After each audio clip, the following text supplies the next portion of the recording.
사랑하는 성도님들 평안한 한 주 보내셨습니까? 여러분의 삶에 혹시 아무리 부르짖어도 하늘이 노새처럼 굳게 닫힌 것만 같은 막막한 순간이 있으신가요? 나침반이 고장난 배처럼 어디로 가야 할지 몰라 그저 제자리를 맴돌며 남몰래 피눈물을 삼키고 계시지는 않습니까? 만약 지금 그런 짙은 어둠 한가운데를 걷고 계신다면 오늘부터 시작될 이 위대한 이야기에 반드시 채널을 고정해 주시길 바랍니다. 오늘 우리가 함께 나눌 이야기는 성경 역사상 가장 끔찍했던 영적 암흑기인 사사시대를 끝내고 이스라엘의 가장 찬란한 황금기인 다윗 왕조의 새벽을 열어젖힌 거대한 대하 드라마 바로 사무엘상입니다. 세상은 권력과 칼을 쥔 자들이 이끌어가는 것 같지만 하나님은 전혀 다른 방식으로 역사를 뒤집으십니다. 부패한 권력자들의 탐욕이 세상을 뒤덮고 있을 때 하나님은 화려한 왕궁이 아닌 이름 모를 시골 여인 한나의 피토하는 절망 속에 찾아가셨습니다. 모두가 하나님이 침묵하신다며 포기했을 때 성전 구석에서 무릎 꿇은 어린 소년 사무엘의 작은 떨림을 통해 세상을 발칵 뒤집어 놓으셨습니다. 이 사무엘상의 기록은 단순한 고대 이스라엘의 옛날 이야기가 아닙니다. 가장 절망적인 순간, 내 인생이 완전히 바닥에 떨어졌다고 생각되는 바로 그 순간이 사실은 하나님께서 내 삶의 가장 위대한 새판을 짜고 계시는 기막힌 타이밍이라는 것을 증명하는 가슴 벅찬 설계도입니다. 앞으로 펼쳐질 8부작의 거대한 여정 동안 골리앗 같은 캄캄한 세상의 벽 앞에서 조약돌 하나 쥐고 떨고 있는 것 같은 우리들의 삶에 살아계신 하나님께서 어떻게 반전의 승리를 안겨주시는지 두 눈으로 똑똑히 확인하시게 될 것입니다. 여러분의 메마른 가슴에 다시 한번 뜨거운 불을 지필 기적의 서막 사무엘상 지금 바로 시작합니다. 사사들이 다스리던 시대의 끝자락 이스라엘은 여전히 끝이 보이지 않는 영적인 칠흑 같은 어둠 속에 갇혀 있었습니다. 사람들은 각자 자기 소견에 옳은 대로 행동했고 하나님의 목소리는 메말라버린 지 오래였습니다. 하지만 이 거대한 절망의 시대는 에브라임 산지에 사는 한 평범하고도 몹시 위태로운 가정의 텅 빈 슬픔으로부터 고요하게 금악을 올립니다. 에브라임 산지 라마다임 소빔에 엘가나라는 사람이 살고 있었습니다. 그에게는 두 명의 아내가 있었는데 한 사람의 이름은 한나요. 다른 한 사람의 이름은 분인나였습니다.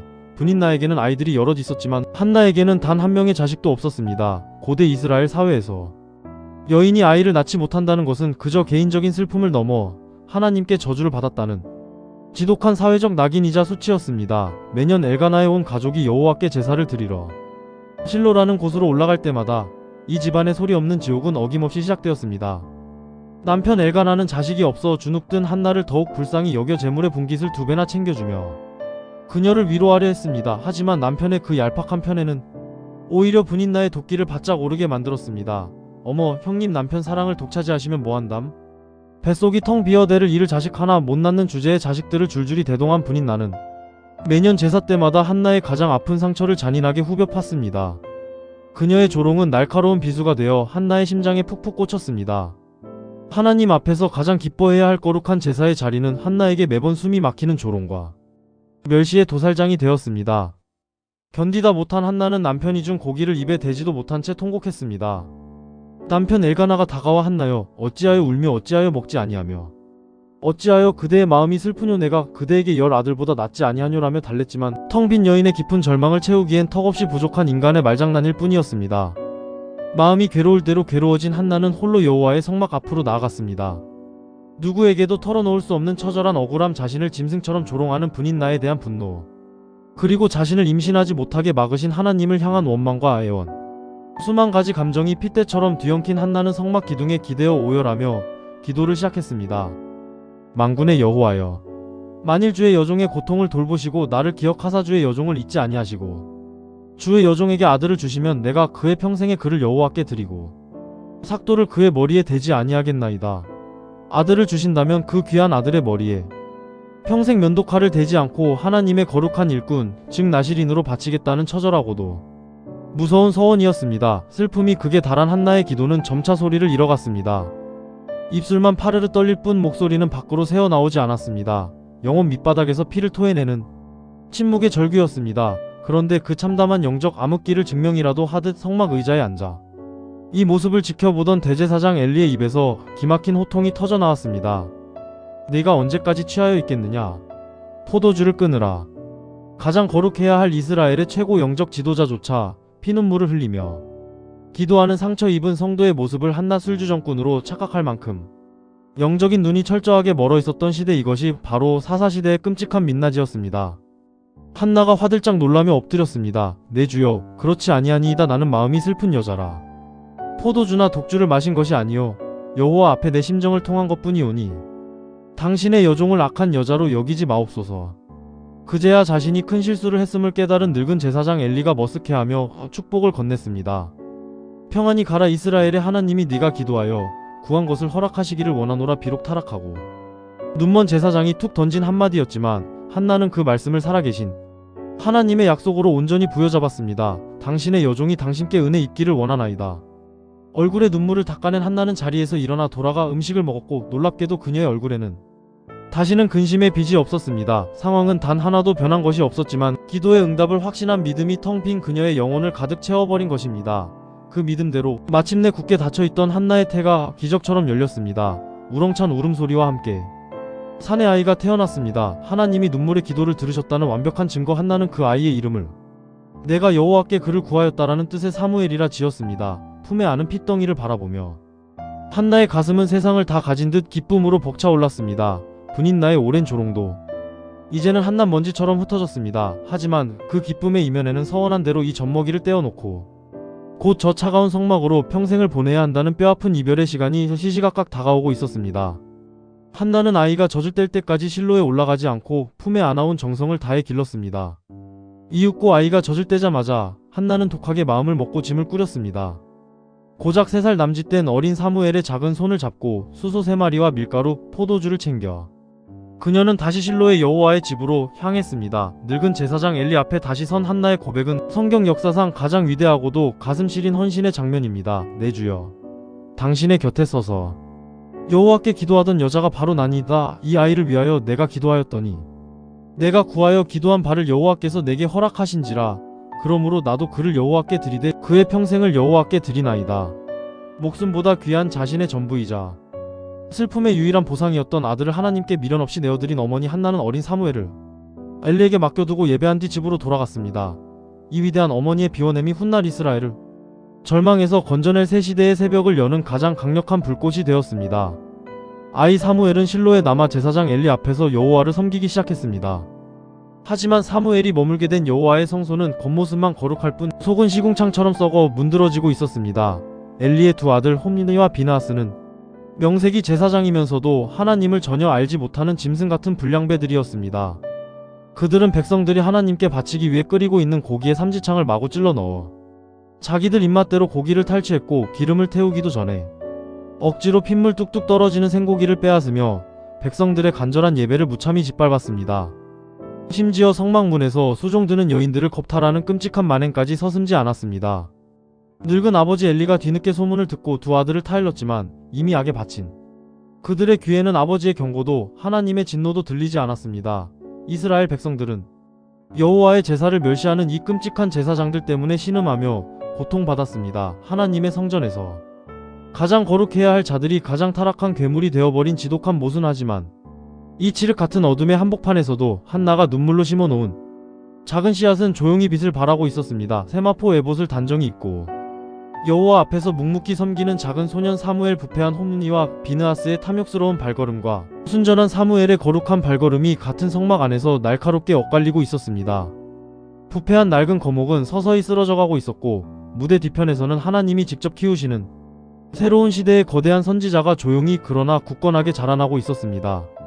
어린 사무엘이 자라며 하나님의 말씀이 이스라엘 전역에 울려 퍼지기 시작했지만 이스라엘 백성들의 현실은 여전히 참혹했습니다. 당시 지중해 연안을 장악하고 있던 철기 문명의 강자 블레셋이라는 거대한 제국이 이스라엘의 목을 옥죄고 있었기 때문입니다.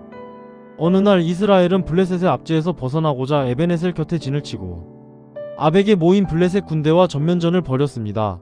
그러나 결과는 처참한 대패였습니다. 이스라엘 군사 4,000명이 그 자리에서 피를 흘리며 쓰러졌습니다. 패잔병들이 절망에 빠져 진영으로 돌아왔을 때 이스라엘의 장로들은 패배의 원인을 분석하며 한 가지 기막힌 그러나 너무나도 어리석고 끔찍한 아이디어를 떠올렸습니다. 여호와의 언약궤를 실로에서 우리에게로 가져오자. 그것을 우리 중에 있게 하여 우리를 원수들의 손에서 구원하게 하자. 그들은 하나님을 경외의 대상이 아니라 전쟁에서 승리하게 해줄 마법의 부적이나 무기쯤으로 여겼던 것입니다. 자신의 죄를 회개하고 하나님의 뜻을 구하는 대신 괴만 가져오면 무조건 이길 것이라는 천박한 미신이었습니다. 결국 실로의 성막에서 여호와의 언약궤가 전쟁터로 들려왔습니다. 그리고 그 곁에는 하나님을 멸시하던 엘리의 두 아들 타락한 제사장 홈리와 비느하스가 거들먹거리며 서 있었습니다. 언약궤가 진영에 들어서자 이스라엘 온 군대가 땅이 진동할 만큼 미친 듯이 큰 소리로 환호했습니다. 이제 이겼다. 하나님이 우리와 함께 하신다. 그들의 헛된 함성이 전쟁터를 울렸습니다. 이 엄청난 함성을 들은 블레셋 군대는 처음에는 공포에 질렸습니다. 신이 진영에 이르렀도다. 화로다. 우리를 전능한 신들의 손에서 누가 건지리요. 그들은 광야에서 여러가지 재앙으로 애굽인을 친 신들이 아니냐. 하지만 블레셋 장군들은 두려움에 떠는 병사들을 향해 칼을 치켜들고 소리쳤습니다. 너희 블레셋 사람들아, 대장부같이 강하게 굴라. 너희가 히브리 사람의 종이 되기를. 그들이 우리의 종이 되었던 것 같이 하지 말고 대장부같이 되어 싸우라. 죽기 살기로 덤벼든 블레셋 군대와 부정만 믿고 교만에 빠졌던 이스라엘 군대가 다시 격돌했습니다. 결과는 이스라엘 역사상 가장 끔찍하고 처절한 대학살이었습니다. 이스라엘의 보병 3만 명이 낙엽처럼 베어져 나갔고 군대는 완전히 짓밟혀 산산조각이 났습니다. 그리고 그 피비린내 나는 아수라장 속에서 타락한 두 제사장 홈리와 비느하스도 처참하게 목숨을 잃었습니다. 무엇보다 가장 뼈아픈 비극은 이스라엘의 심장이자 하나님의 임재의 상징이었던 여호와의 언약궤를 이방인들의 손에 빼앗겨버린 것이었습니다. 하나님이 이스라엘의 얄팍한 부적이 되기를 스스로 거부하시고 썩어버린 이스라엘을 철저하게 심판하신 것입니다. 전쟁터에서 흙먼지를 뒤집어 쓴 한 병사가 옷을 찢고 다급하게 실로로 달려왔습니다. 눈이 멀어 앞을 보지 못하는 98살의 늙은 대제사장 엘리는 길가 의자에 앉아 마음을 졸이며 소식을 기다리고 있었습니다. 전령이 헐떡이며 성읍에 들어서자 온 백성이 부르짖으며 통곡하기 시작했습니다. 엘리가 두려움에 떨며 물었습니다. 내 아들아, 일이 어찌 되었느냐? 전령의 입에서 끔찍한 절망의 소식이 쏟아졌습니다. 이스라엘이 도망하였고 백성 중에 큰 살육이 있었고 당신의 두 아들 홈리와 비느하스도 죽임을 당하였고 하나님의 궤는 빼앗겼나이다. 하나님의 궤가 빼앗겼다는 마지막 말을 듣는 순간 엘리 제사장은 충격을 이기지 못하고 의자에서 뒤로 넘어져 목이 부러져 그 자리에서 숨을 거두고 말았습니다. 40년 동안 이스라엘의 사사로 군림했던 자의 비참하고도 초라한 최후였습니다. 비극은 여기서 끝나지 않았습니다. 비느하스의 아내, 즉 엘리의 며느리는 만삭의 몸이었는데 이 모든 참상을 듣고는 갑자기 진통이 와서 쓰러졌습니다. 죽어가던 그녀는 곁에서 아들을 낳았다고 위로하는 여인들의 말에도 아무 반응을 하지 않다가 마지막 숨을 거두며 아기의 이름을 지었습니다. 영광이 이스라엘에서 떠났다. 아기의 이름은 이가봇이었습니다. 이스라엘의 모든 영광이 떠나버린 가장 캄캄하고 절망적인 시대의 도장이 그렇게 잔혹하게 찍혀버렸습니다. 한편 승리에 도취된 블레셋 군대는 빼앗은 언약궤를 전리품 삼아 아스돗이라는 도시에 있는 자신들의 위대한 신 다곤의 신전에 가져다 두었습니다. 여호와를 자신들의 신 다곤의 발 아래 꿇어앉히려는 교만한 조롱이었습니다. 하지만 이스라엘을 떠나셨던 하나님은 홀로 적진 한가운데서 당신의 거룩한 영광과 권능을 뿜어내기 시작하셨습니다. 다음날 아침 블레셋 사람들이 신전에 들어가 보니 경악할 만한 광경이 펼쳐져 있었습니다. 거대한 다곤 신상이 여호와의 궤 앞에 엎드러져 얼굴을 땅에 쳐박고 있는 것이 아닙니까? 그들은 서둘러 다곤을 다시 세워두었지만 다음 날은 더욱 끔찍했습니다. 다곤 신상이 궤 앞에 엎드러진 것은 물론이고 그 머리와 두 손목이 댕강 잘려 문지방에 나뒹굴고 오직 몸통만 남은 처참한 꼴이 되어 있었습니다. 하나님의 진노는 다곤 신전에서 그치지 않았습니다. 여호와의 손이 아스돗 사람들을 엄중히 쳐서 온 성읍에 독한 종기 재앙이 퍼져 수많은 사람이 비명을 지르며 죽어갔습니다. 공포에 질린 아스돗 사람들은 언약궤를 가드로 옮겼지만 가드에서도 재앙이 터졌습니다. 다시 에그론으로 옮기자 이번에는 에그론 온 성읍이 사망의 환난에 뒤덮였습니다. 블레셋의 하늘의 백성들의 부르짖음이 사무쳤습니다. 인간의 힘으로 지키려 했던 언약궤는 빼앗겼지만 하나님은 인간의 도움 없이 홀로 이방신들을 박살내고 온 제국을 공포로 몰아넣으시며 스스로 당신의 위대함을 증명하신 것입니다. 결국 블레셋 사람들은 항복했습니다. 7달 만에 그들은 언약궤를 멍에를 메어보지 않은 젖나는 소 2마리가 끄는 새수레에 싣고 금으로 만든 속건제물과 함께 이스라엘 땅 베세메스로 돌려보냈습니다. 젖먹이 송아지를 떼어놓고 울면서도 좌우로 치우치지 않고 곧장 이스라엘로 향하는 두 암소의 기이한 발걸음은 이 모든 재앙이 결코 우연이 아니라 살아계신 하나님의 심판이었음을 똑똑히 보여주었습니다. 하지만 언약궤가 이스라엘로 돌아왔음에도 백성들의 어리석음은 여전했습니다. 베세메스 사람들은 호기심을 이기지 못하고 거룩한 궤의 뚜껑을 열고 그 안을 들여다보는 죄를 저질렀습니다. 여호와의 거룩함을 훼손한 대가는 가혹했습니다. 그 자리에서 70명 또는 5만 70명의 백성이 하나님의 치심을 받아 죽고 말았습니다.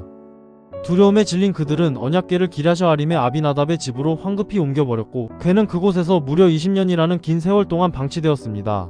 여전히 이스라엘은 블레셋의 압제 아래 신음했고 백성들의 마음은 찢어질 듯 여호와를 사모하며 울부짖었습니다. 바로 이때 20년의 침묵을 깨고 마침내 장성한 하나님의 사람 사무엘이 이스라엘 역사 전면에 등장합니다. 사무엘이 온 이스라엘을 향해 천둥처럼 외쳤습니다. 만일 너희가 전심으로 여호와께 돌아오려거든 이방 신들과 아스타롯을 너희 중에서 제거하고 너희 마음을 여호와께로 향하여 그만 섬기라. 그리하면 너희를 블레셋 사람의 손에서 건져내시리라.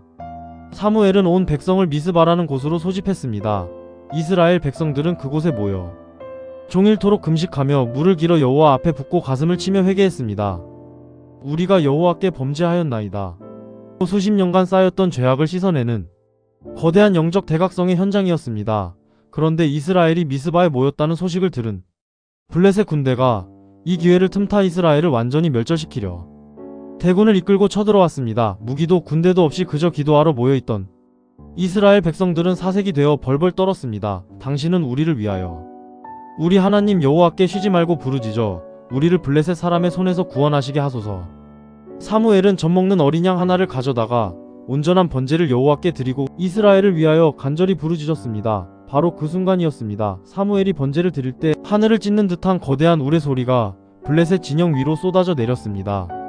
하나님께서 직접 응답하신 것입니다. 벼락과 천둥에 혼비백산한 블레셋 군대는 자기들끼리 짓밟리며 패주하기 시작했고 이스라엘 사람들은 미스바에서 뛰어나와 쫓아가며 그들을 무찔렀습니다. 칼 한 번 제대로 휘두르지 않고 오직 회개와 기도만으로 얻어낸 완벽한 그리고 기적 같은 대승리였습니다. 사무엘이 미스바와 센 사이에 거대한 돌을 가져다 세우며 백성들 앞에 선언했습니다. 여호와께서 여기까지 우리를 도우셨다. 그 돌의 이름은 바로 에벤에셀 도움의 돌이었습니다. 수십 년 전 바로 이 에벤에셀 곁에서 언약궤를 빼앗기고 처참히 짓밟혔던 이스라엘이 이제 여호와를 향한 온전한 순종과 회개를 통해 다시 빼앗겼던 에벤에셀의 영광을 되찾은 것입니다. 사무엘이 다스리는 날 동안 여호와의 손이 블레셋 사람을 막으셨고 이스라엘에는 마침내 잃어버렸던 평화가 찾아왔습니다.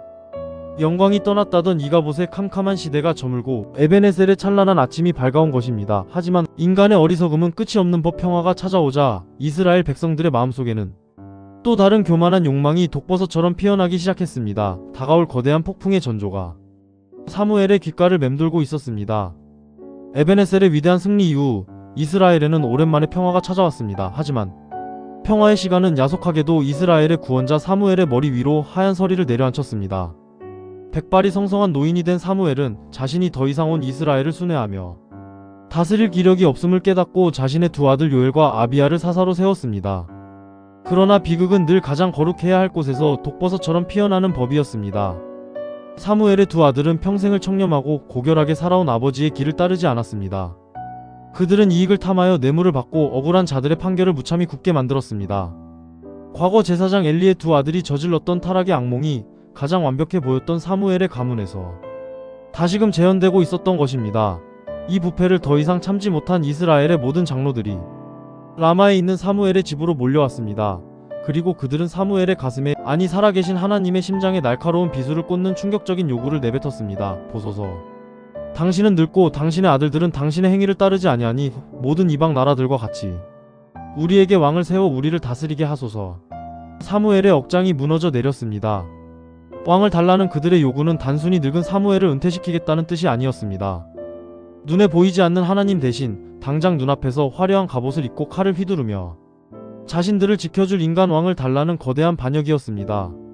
사무엘이 밤을 지새우며 통곡하며 기도할 때 하나님의 슬프고도 묵직한 음성이 노선지자의 귓가를 울렸습니다. 사무엘아, 백성이 내게 한 말을 다 들으라. 그들이 너를 버림이 아니요 나를 버려 자기들의 왕이 되지 못하게 함이니라. 내가 그들을 애굽에서 인도하여 낸 날부터 오늘까지 그들이 나를 버리고 다른 신들을 섬김같이 내게도 그리하는도다. 하나님은 사무엘을 통해 인간 왕이 세워졌을 때 겪게 될 끔찍한 대가를 경고하셨습니다. 왕이 너희의 아들들을 빼앗아 전쟁터의 총알바지로 내몰 것이고 너희의 딸들을 데려가 향료를 만들게 할 것이며 너희의 가장 좋은 밭과 포도원을 빼앗고 너희를 노예로 삼을 것이라 엄중히 경고했습니다. 하지만 이미 화려한 이방 나라들의 왕정에 매료되어 버린 백성들의 귀에는 아무 소리도 들리지 않았습니다. 아니로소이다. 우리도 우리 왕이 있어야 하리니 우리 왕이 우리를 다스리며 우리 앞에 나가서 우리의 싸움을 싸워야 할 것이니이다. 눈에 보이지 않는 전능자보다 눈에 보이는 화려한 인간의 무력을 택해버린 이스라엘. 하나님은 그들의 끝없는 고집과 교만을 꺾지 않으셨습니다. 오히려 그들이 그토록 원하던 세상의 기준에 가장 완벽하게 들어맞는 한 사람을 무대 위로 밀어 올리셨습니다. 베냐민 지파의 기스라 불리는 유력한 사람이 있었습니다. 그에게는 사울이라는 아들이 있었는데 성경은 그의 등장을 이렇게 묘사합니다. 준수한 소년이라. 이스라엘 자손 중에 그보다 더 준수한 자가 없고 키는 모든 백성보다 어깨 위만큼 더 컸더라. 얼굴은 눈이 부시도록 잘생겼고 체격은 일반 사람들보다 머리 하나가 더 있는 거인. 누가 봐도 완벽한 왕의 제목. 백성들이 그토록 침을 흘리며 원하던 이방 나라의 왕 같은 압도적인 피지컬을 가진 자였습니다. 어느 날 아버지의 잃어버린 암나귀들을 찾기 위해 며칠을 헤매던 사울은 사안의 권유로 하나님의 사람 사무엘이 있는 성읍에 발을 들이게 됩니다. 평범하고도 지루한 나귀 찾기 여정인 줄 알았던 사울의 발걸음은 사실 이스라엘의 역사를 뒤집기 위해 하나님이 정교하게 짜놓으신 운명의 거미줄이었습니다. 사무엘이 저 멀리서 걸어오는 거대한 체구의 사울을 보는 순간 하나님의 음성이 사무엘의 심장을 때렸습니다. 보라, 이는 내가 네게 말한 사람이니 이가 내 백성을 다스리리라. 다음날 동이틀 무렵 사무엘은 사울을 성읍 밖으로 배웅하며 그를 잠시 멈춰 세웠습니다. 그리고 품에서 기름병을 꺼내어 어리둥절해하는 사울의 머리 위에 거룩한 기름을 쏟아부었습니다. 여호와께서 내게 기름을 부으사 그의 기업의 지도자로 삼지 아니하셨느냐. 아무도 없는 고요한 새벽녘 잃어버린 나귀를 찾으러 왔던 시골 청년이 이스라엘의 첫 번째 왕으로 기름 부음을 받는 벅차고도 두려운 순간이었습니다. 얼마 후 사무엘은 이스라엘의 새 왕을 공식적으로 뽑기 위해 온 백성을 미스바로 소집했습니다. 긴장감 속에 제비 뽑기가 시작되었습니다. 수백만 명의 백성 중 베냐민 지파가 뽑혔고 마침내 기스의 아들 사울의 이름이 호명되었습니다. 백성들은 환호하며 사울을 찾았지만 아무리 찾아도 이 거대한 산에는 보이지 않았습니다. 놀랍게도 이스라엘의 첫 번째 왕이 될 자는 사람들의 시선이 두려워 성막 한 구석 진보다리들 사이에 웅크려 숨어 있었습니다. 겉모습은 누구보다 완벽한 거인이었지만 그의 내면은 아직 왕관의 무게를 감당할 수 없는 겁에 질린 소년에 불과했던 것입니다. 사람들이 달려가 진보다리 사이에서 벌벌 떠는 사울을 끄집어내어 무대 중앙에 세웠습니다. 그가 군중 속에 우뚝 서자 과연 그의 키는 모든 사람보다 어깨 위만큼이나 더 컸습니다. 그 압도적인 풍채를 본 백성들은 그가 보였던 비겁함은 까맣게 잊은 채 미친 듯이 환호성을 내질렀습니다. 왕 만세! 이스라엘의 왕 만세! 하지만 사울의 왕자는 곧바로 피비린내 나는 시험대에 올랐습니다. 암몬 사람 나하스가 대군을 이끌고 쳐들어와 길르앗 야베스를 포위한 것입니다. 나하스는 항복하려는 야베스 사람들에게 끔찍한 조건을 내걸었습니다. 너희의 우측 눈을 다 빼야만 너희와 언약하리라. 내가 온 이스라엘을 이같이 모욕하리라. 이 끔찍한 조롱과 멸망의 소식이 사울이 사는 기브아에 전해졌습니다. 밭에서 소를 몰고 돌아오던 사울의 귀에 백성들의 통곡 소리가 꽂혔습니다. 상황을 전해 들은 바로 그 순간 사울의 핏줄에 하나님의 영이 폭풍처럼 크게 임했습니다. 겁쟁이처럼. 진보다리 사이에 숨었던 청년 사울의 눈빛이 무섭게 돌변했습니다.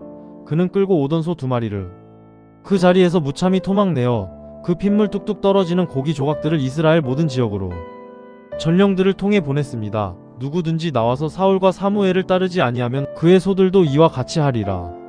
등골이 오싹해지는 사울의 분노에 여호와의 두려움이 온 백성을 덮쳤습니다. 단숨에 33만 명의 거대한 군대가 소집되었습니다. 다음날 새벽 사울은 군대를 세 대로 나누어 암몬 사람들의 진영으로 폭풍처럼 밀고 들어갔습니다. 아침 해가 뜰 무렵부터 해가 가장 뜨거운 낮까지 사울의 칼날은 암몬 군대를 무자비하게 도륙했습니다. 남은 자가 다 흩어져 두 사람도 함께 남은 자가 없을 만큼 완벽하고도 압도적인 승리였습니다. 이 기적 같은 대승리를 목격한 이스라엘 백성들은 열광했습니다. 그들은 사무엘에게 달려가 소리쳤습니다. 사울이 어찌 우리를 다스리겠느냐며. 그를 비웃었던 불량배들이 누구입니까? 그들을 끌어내소서. 우리가 당장 쳐 죽이겠나이다.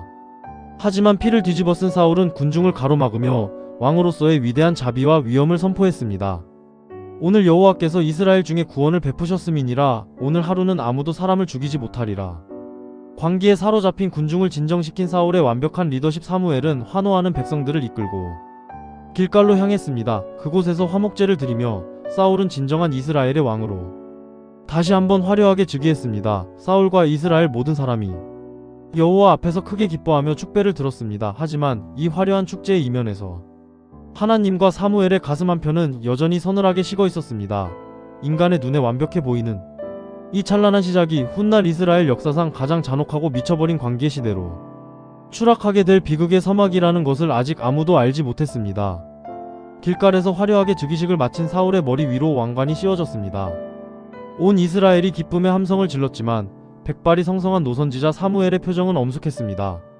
그는 왕에 열광하는 백성들을 향해 마지막 고별사를 선포했습니다. 너희가 구한 왕, 너희가 택한 왕을 보라. 여호와께서 너희 위에 왕을 세우셨느니라. 그러나 만일 너희가 여호와의 목소리를 듣지 아니하고 거역하면 여호와의 손이 너희 조상들을 치신 것 같이 너희를 치실 것이라.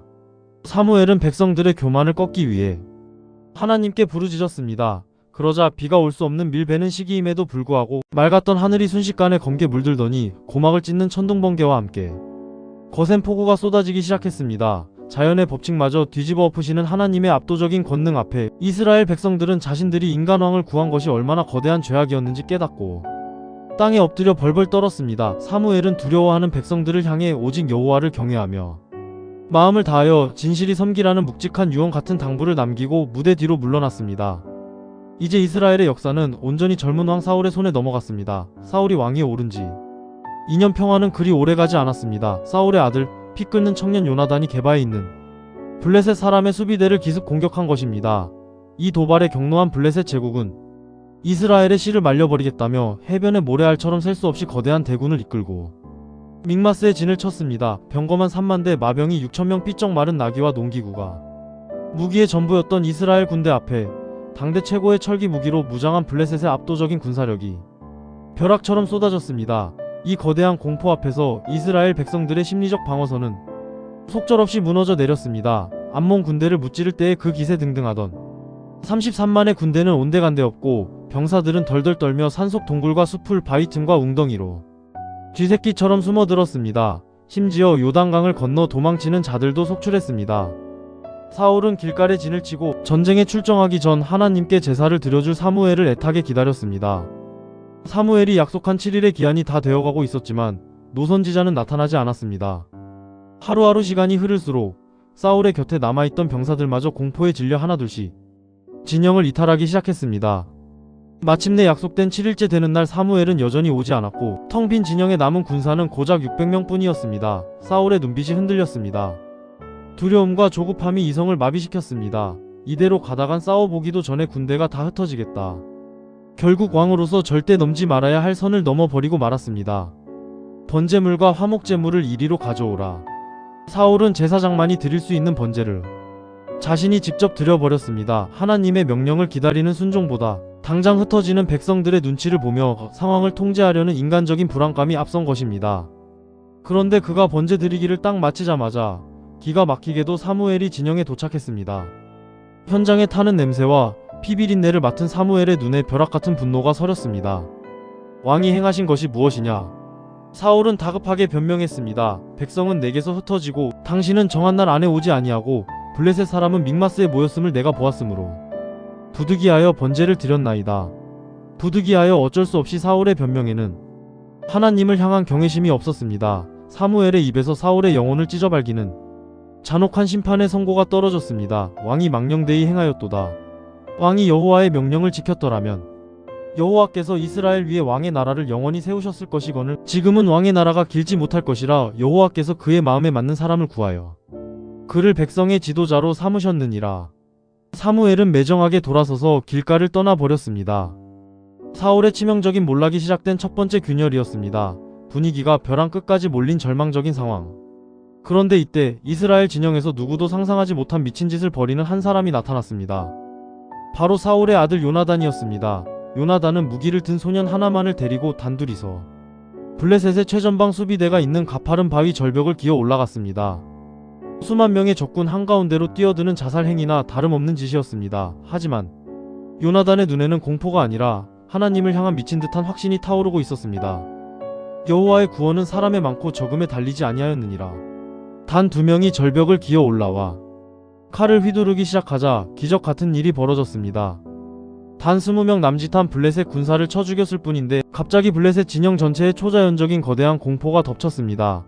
땅이 찢어질 듯 진동하는 지진이 일어나고 패닉에 빠진 블레셋 군대 수만 명이 자기들끼리 칼로 찌르고 짓밟으며 자멸하기 시작한 것입니다. 저 멀리서 적진이 무너지는 것을 본 사울과 600명의 군사는 황급히 추격에 나섰습니다. 하지만 전쟁의 승리가 굳어지는 순간 사울은 또다시 치명적인 실수를 저지릅니다. 백성들의 신앙심을 자극하여 자신의 권위를 세우고 싶은 교만한 마음에 오늘 저녁 적에게 원수를 갚기 전까지 아무 음식이라도 먹는 자는 저주를 받을 것이다 라는 무모하고 어리석은 금식 맹세를 시켜버린 것입니다.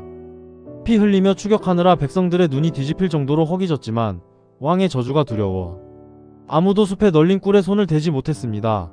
그러나 이 맹세를 듣지 못했던 영웅 요나단이 지팡이 끝으로 꿀을 찍어 먹어버렸고, 나중에 이 사실을 알게 된 사울은 자신의 얄팍한 체면을 지키기 위해 자기 아들 요나단마저 죽이려 들었습니다.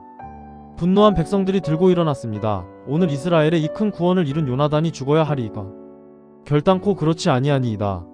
백성들이 왕을 가로막고 요나단을 살려냈습니다. 사울의 권위는 땅바닥에 처박혔고 그의 리더십은 서서히 광기와 강박증으로 얼룩져가고 있었습니다. 그리고 얼마 후 하나님께서 사울에게 마지막 회복의 기회이자 가장 가혹한 시험을 내리셨습니다. 사무엘을 통해 전해진 하나님의 명령은 단호하고 무거웠습니다. 아말렉을 쳐서 그들의 모든 소유를 남기지 말고 진멸하되 남녀와 소아와 젖먹는 아이와 우양과 낙타와 나귀를 모조리 죽이라. 이스라엘이 출애굽할 때 뒤에서 비열하게 공격했던 아말렉을 향한 여호와의 철저한 심판 대행자가 되라는 명령이었습니다. 사울은 군대를 이끌고 아말렉을 쳐서 대승을 거두었습니다. 하지만 승리에 도취된 사울의 눈에 또다시 탐욕이 서렸습니다. 그는 아말렉의 왕 아각을 살려두었습니다. 적국의 왕을 전리품처럼 끌고 다니며 자신의 위대함을 과시하고 싶었기 때문입니다. 그뿐만 아니라 가치 없는 것들만 진멸하고 기름지고 살진 양과 소, 가장 좋은 전리품들은 차마 죽이지 못하고 살려서 이끌고 돌아왔습니다. 하나님의 명령을 자신의 판단으로 뭉개버린 것입니다. 사무엘이 사울을 만나러 길갈로 향했습니다. 사울은 갈멜에 자신을 위한 거대한 승전 기념비를 세우고는 거들먹거리며 사무엘을 맞이했습니다. 원하건대 당신은 여호와께 복을 받으소서. 내가 여호와의 명령을 행하였나이다. 그 가증스러운 입에 발린 소리가 채 끝나기도 전에 사울의 뒤편 진영에서 수백 마리의 양떼와 소떼가 우는 소리가 시끄럽게 울려 퍼졌습니다. 사울의 교만한 거짓말을 박살내는 짐승들의 울음소리였습니다. 사무엘의 얼굴이 차갑게 굳어졌습니다. 그러면 내 귀에 들려오는 이 양의 소리와 내게 들리는 소의 소리는 어찌 됨이니까? 얼굴이 하얗게 질린 사울은 가장 비열한 변명을 늘어놓았습니다. 그것은 백성들이 당신의 하나님 여호와께 제사하려 하여 가장 좋은 것을 남긴 것이요 나머지는 우리가 다 진멸하였나이다. 자신의 탐욕을 하나님을 위한 제사로 포장하고 그 책임조차 백성들에게 떠넘기는 추악한 리더의 밑바닥 사무엘은 더 이상 참지 못하고 천둥처럼 호통쳤습니다. 왕이 스스로 작게 여길 그때 이스라엘 지파의 머리가 되지 아니하셨나이까? 어찌하여 왕이 여호와의 목소리를 청종하지 아니하고 탈취하기에만 급급하여 여호와께서 악하게 여기시는 일을 행하였나이까? 그럼에도 사울은 끝까지 자신이 제사를 위해 짐승을 가져왔다며 우겨댔습니다. 바로 그때 구약 성경 전체를 관통하는 사무엘의 가장 위대하고도 서늘한 명대사가 폭포수처럼 쏟아졌습니다. 여호와께서 번제와 다른 제사를 그의 목소리를 청종하는 것 같이 좋아하시겠나이까? 순종이 제사보다 낫고 듣는 것이 수장의 기름보다 나으니 이는 거역하는 것은 점치는 죄와 같고 완고한 것은 우상에게 절하는 죄와 같음이라. 왕이 여호와의 말씀을 버렸으므로 여호와께서도 왕을 버려 왕이 되지 못하게 하셨나이다. 완벽한 버림받음에 성고 공포에 질린 사울이 도망치듯 돌아서는 사무엘을 다급하게 붙잡았습니다. 얼마나 세게 쥐어뜯었는지 찢어지는 소리와 함께 사무엘의 겉옷 자락이 북마이너스하고 찢겨나갔습니다.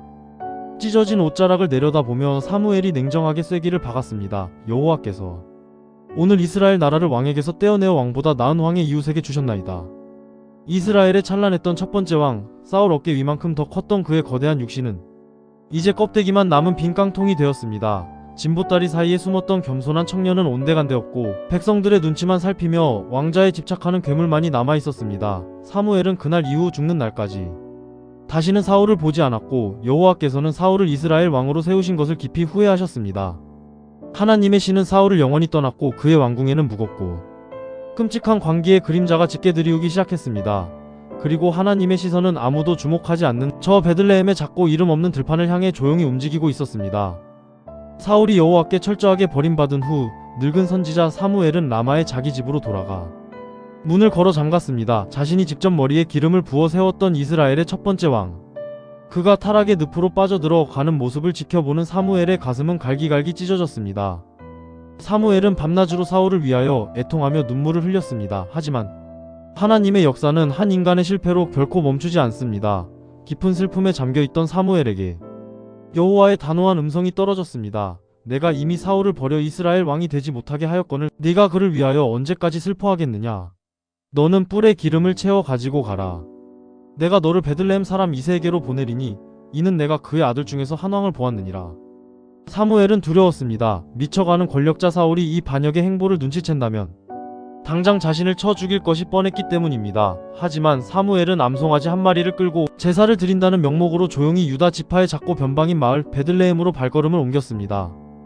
베들레헴에 도착한 사무엘은 이새와 그의 아들들을 제사에 청했습니다. 이새의 늠름한 아들들이 사무엘 앞에 도열했습니다. 첫째 아들 엘리압이 들어섰습니다. 훤칠한 키와 잘생긴 외모, 떡 벌어진 어깨, 그의 압도적인 풍채를 보는 순간 사무엘의 심장이 뛰었습니다. 과연 여호와의 기름 부으실 자가 내 앞에 있도다. 과거 어깨 위만큼 더 컸던 사울을 처음 보았을 때의 그 흥분이 되살아나는 듯 했습니다. 하지만 바로 그 순간 여호와의 차갑고도 날카로운 음성이 사무엘의 착각을 박살냈습니다. 그의 용모와 키를 보지 말라. 내가 이미 그를 버렸노라. 내가 보는 것은 사람과 같지 아니하니 사람은 외모를 보거니와 나 여호와는 중심을 보느니라.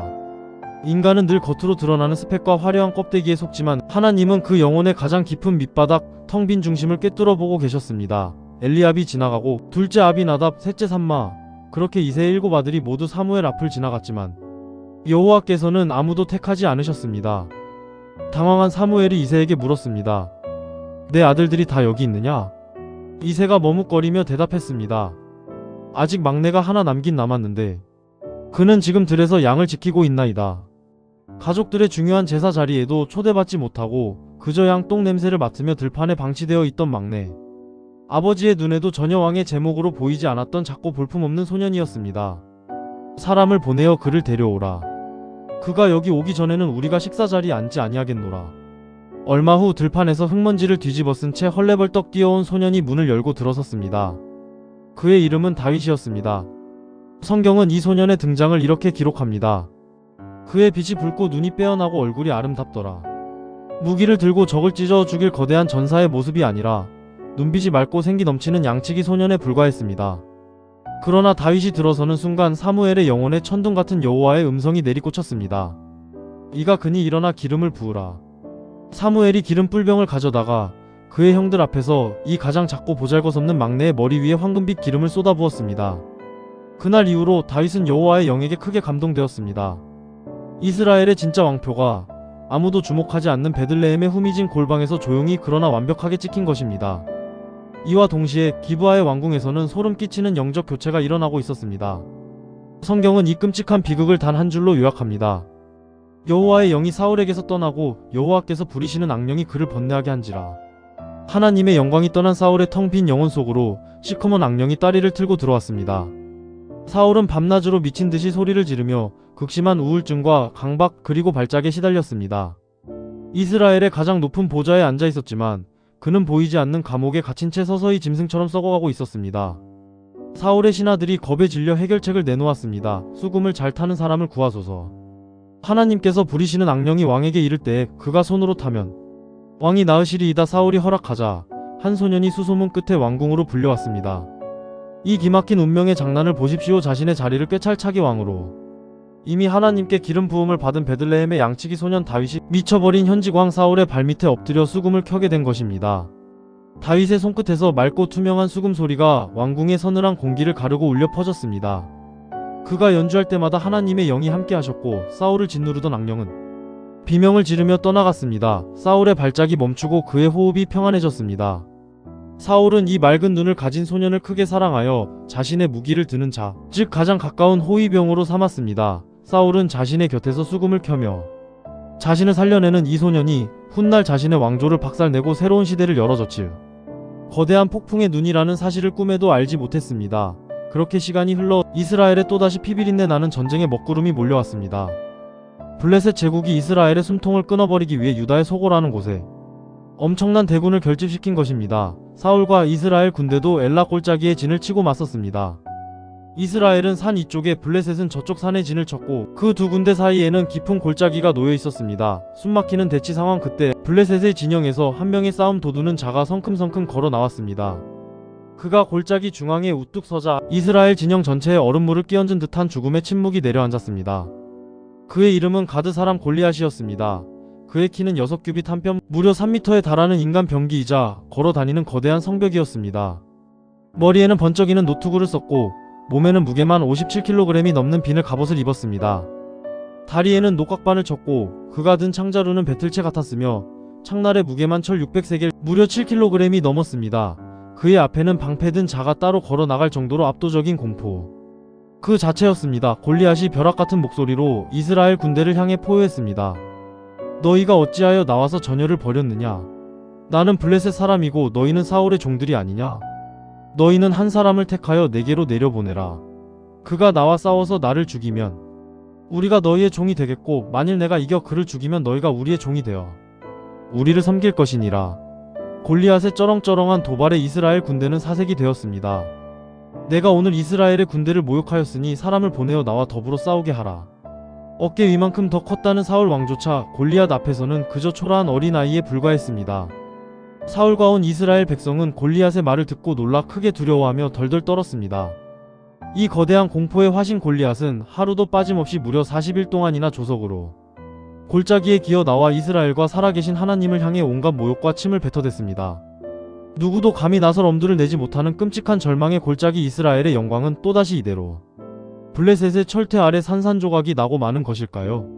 그러나 40일째 되던 날 형들의 안부를 살피라는 아버지의 심부름을 받고 엘라 골짜기로 터덜터덜 걸어오고 있는 한 소년의 발걸음 소리를 눈치챈 사람은 아무도 없었습니다. 손에 물맷돌 하나 쥔 채 역사상 가장 위대한 반전의 서막을 열어젖힐 다윗이 전쟁터로 걸어 들어오고 있었습니다. 엘라 골짜기에는 무려 40일 동안이나 지독한 죽음의 냄새와 공포가 짓누르고 있었습니다. 이스라엘 군대는 거인 골리앗의 조롱 앞에서도 그저 숨죽인 채 덜덜 떨고만 있었습니다. 아무도 나서지 못하는 이 끔찍한 절망의 무대 한가운데로 양떼를 지키던 앳된 소년 다윗이 형들에게 줄 볶은 곡식과 떡을 짊어지고 터덜터덜 걸어 들어왔습니다. 다윗이 짐을 진영을 지키는 자에게 맡기고 형들이 있는 전방으로 달려가 안부를 묻고 있을 바로 그때였습니다. 어김없이 블레셋 진영에서 3m의 거인 골리앗이 성큼성큼 걸어 나와 이스라엘과 하나님을 향해 끔찍한 저주와 모욕을 퍼붓기 시작했습니다. 그 소리를 들은 이스라엘 군사들은 사색이 되어 혼비백산 도망치기에 바빴습니다. 그러나 다윗의 반응은 완전히 달랐습니다. 그의 눈빛에는 두려움이 아니라 맹렬하고도 거룩한 분노가 활활 타오르기 시작했습니다. 이 할례받지 않은 블레셋 사람이 누구이기에 감히 살아계시는 하나님의 군대를 모욕하느냐? 다윗의 이 당돌한 외침을 들은 큰형 엘리압은 펄쩍 뛰며 화를 냈습니다. 과거 사무엘 앞에서 왕의 제목으로 가장 먼저 나섰다가 철저히 버림받았던 엘리압, 그는 막내 다윗을 향해 자신의 깊은 열등감과 두려움을 분노로 쏟아냈습니다. 네가 어찌하여 이리로 내려왔느냐? 들에 있는 양들을 누구에게 맡겼느냐? 나는 내 교만과 내 마음의 완악함을 아노니 네가 구경하러 왔도다. 하지만 다윗은 형의 비난에 조금도 흔들리지 않았습니다. 내가 무엇을 하였나이까? 어찌 이유가 없으리까? 다윗은 형을 지나쳐 다른 군사들에게 물으며 결전의 의지를 불태웠고 이 소년의 범상치 않은 호기는 곧바로 텐트 속에 숨어 떨고 있던 사울 왕의 귀에까지 들어갔습니다. 사울 앞으로 불려간 다윗은 핏대선 목소리로 외쳤습니다. 그 사람으로 말미암아 사람이 낙담하지 말 것이라. 주의 종이 가서 저 블레셋 사람과 싸우리이다. 겁에 질린 어른들 사이에서 유일하게 싸우겠다고 나선 자가 고작 양치기 소년이라니. 사울은 기가 막힌다는 듯 한숨을 쉬며 말했습니다. 네가 가서 저 블레셋 사람과 싸울 수 없으리니 너는 소년이요. 그는 어려서부터 용사의 민이라. 사울의 눈에는 여전히 껍데기만 보였습니다. 3m의 거인 용사 대 10대 양치기 소년. 인간의 계산으로는 승률 0%의 자살 행위였습니다. 하지만 다윗은 자신의 스펙이 아닌 자신이 경험한 살아계신 하나님의 완벽한 이력서를 꺼내 들었습니다. 주의 종이 아버지의 양을 지킬 때에 사자나 곰이 와서 양떼에서 새끼를 물어가면 내가 따라가서 그것을 치고 그 입에서 새끼를 건져내었나이다. 여호와께서 나를 사자의 발톱과 곰의 발톱에서 건져내셨은즉 나를 이 블레셋 사람의 손에서도 건져내시리이다. 다윗의 눈에 골리앗은 대단한 거인이 아니라 그저 자신이 때려잡던 짐승 중 하나, 살아계신 하나님을 조롱하는 건방진 들짐승에 불과했던 것입니다. 이 압도적인 믿음 앞에 사울은 더 이상 말리지 못하고 허탈하게 중얼거렸습니다. 가라, 여호와께서 너와 함께 계시기를 원하노라. 사울은 자신의 노트구와 거대한 갑옷 그리고 칼을 다윗에게 채워주었습니다. 과거 이스라엘에서 가장 키가 컸던 사울의 무거운 갑옷이 작고 어린 다윗의 몸에 맞을 리 없었습니다. 덜그럭거리는 갑옷을 입고 몇 걸음 걸어보던 다윗은 단호하게 그것들을 벗어 던졌습니다. 익숙하지 못하니 이것을 입고 가지 못하겠나이다. 인간의 권력과 무력, 그 얄팍한 보호막인 사울의 껍데기를 철저히 거부한 다윗. 그는 오직 평소에 익숙하게 쥐던 막대기 하나를 들고 시내로 내려갔습니다. 그리고 물가에 쪼그려 앉아 흐르는 물줄기에 오랜 시간 깎이고 다듬어진 매끄러운 돌멩이 5개를 골라 주머니에 넣었습니다. 한 손에는 지팡이, 한 손에는 물매. 가장 초라하고 볼품없는 양치기의 무기를 쥔 채 다윗은 골짜기 중앙으로 성큼성큼 걸어 나갔습니다. 멀리서 다윗이 걸어오는 것을 본 골리앗은 자신의 눈을 의심했습니다. 이스라엘의 최고 용사가 나와도 모자랄 판에 얼굴이 불그스름한 어린 소년이 막대기 하나 달랑 들고 걸어오는 꼴이라니. 골리앗은 모욕감에 치를 떨며 다윗을 향해 포효했습니다. 내가 나를 개로 여기고 막대기를 가지고 내게 나왔느냐? 내게로 오라. 내가 내 살점을 공중의 새들과 들짐승들에게 주리라. 지축을 흔드는 거인의 끔찍한 저주. 숨죽이고 지켜보던 이스라엘 군사들은 두 눈을 질끈 감았습니다. 그러나 골짜기의 정적을 찢어버린 것은 골리앗의 칼소리가 아니라 다윗의 입에서 터져나온 성경 역사상 가장 위대한 신앙의 선포였습니다. 너는 칼과 창과 단창으로 내게 나아오거니와 나는 만군의 여호와의 이름 곧 네가 모욕하는 이스라엘 군대의 하나님의 이름으로 네게 나아가노라. 쩌렁쩌렁하게 울려 퍼지는 다윗의 목소리에는 단 한치의 떨림도 없었습니다.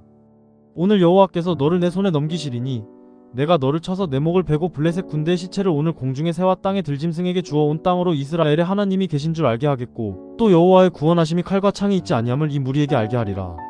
전쟁은 여호와께 속한 것인즉 그가 너희를 우리 손에 넘기시리라.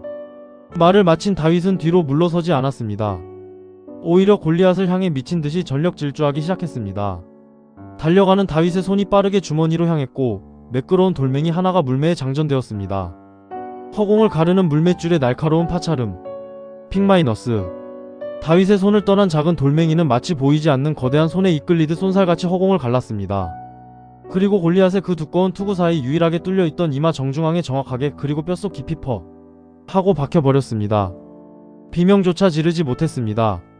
40일 동안 이스라엘을 쥐락펴락하며 신성모독을 일삼던 3m의 거인은 쿵 하는 거대한 굉음과 함께 흙먼지를 일으키며 땅바닥에 얼굴을 쳐박고 쓰러졌습니다. 정적. 골짜기에는 바람 소리조차 멈춘 듯한 숨막히는 침묵이 흘렀습니다. 다윗이 쓰러진 거인의 위로 성큼 뛰어올랐습니다.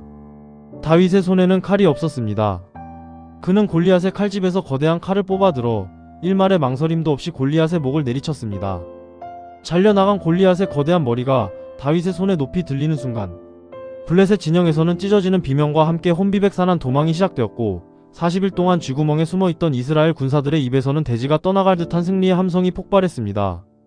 와! 이스라엘과 유다 사람들이 일어나 소리를 지르며 도망치는 블레셋 군대를 가드와 에그론 성문까지 미친듯이 추격하여 무찔렀습니다. 피와 환희가 뒤섞인 완벽하고도 압도적인 구원이었습니다. 이날 엘라 골짜기에서 벌어진 기적은 단순한 승리가 아니었습니다.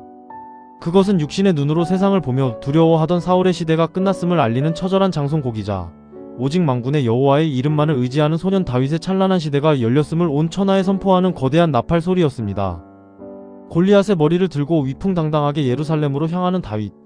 그러나 이 위대한 승리의 쾌감 뒤로 다윗을 향해 서서히 칼을 갈기 시작하는 또 다른 괴물, 걷잡을 수 없는 질투와 광기에 사로잡힌 사울의 검은 그림자가 무섭게 몰려오고 있었습니다. 엘라 골짜기에 피비린내 나는 흙먼지가 가라앉기도 전 기적 같은 대승리를 거둔 이스라엘 진영에는 또 다른 위대하고도 아름다운 사건이 피어나고 있었습니다. 그것은 바로 성경 역사상 가장 순결하고 눈부신 우정, 다윗과 요나단의 만남이었습니다. 사울의 아들 이스라엘의 왕세자인 요나단, 그는 불과 며칠 전 단둘이서 블레셋 수비대를 박살냈던 당대 최고의 영웅이었습니다. 하지만 골리앗의 머리를 들고 사울 앞에 선 다윗을 보는 순간 요나단의 영혼은 깊은 전율에 휩싸였습니다. 하나님을 향한 다윗의 그 순전한 열정과 미친 듯한 용기에서 자신과 똑같은 신앙의 심장 박동을 느낀 것입니다. 성경은 이 순간을 요나단의 마음이 다윗의 마음과 하나가 되어 요나단이 그를 자기 생명같이 사랑하니라라고 기록합니다. 요나단은 자신이 입고 있던 화려한 겉옷을 벗어 다윗에게 주었습니다. 자신의 군복과 칼, 활과 띠까지 모두 내어주었습니다. 이것은 단순한 선물이 아니었습니다.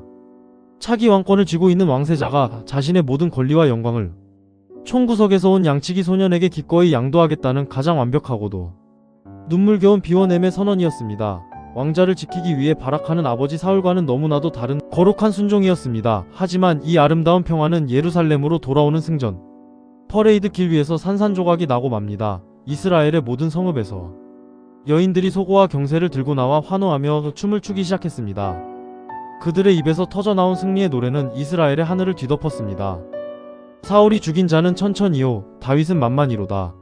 천천과 만만, 이 짧은 한 소절의 노래가 사울의 심장에 치명적인 독화살이 되어 깊숙이 꽂혔습니다. 사울의 안색이 무섭게 일그러졌습니다.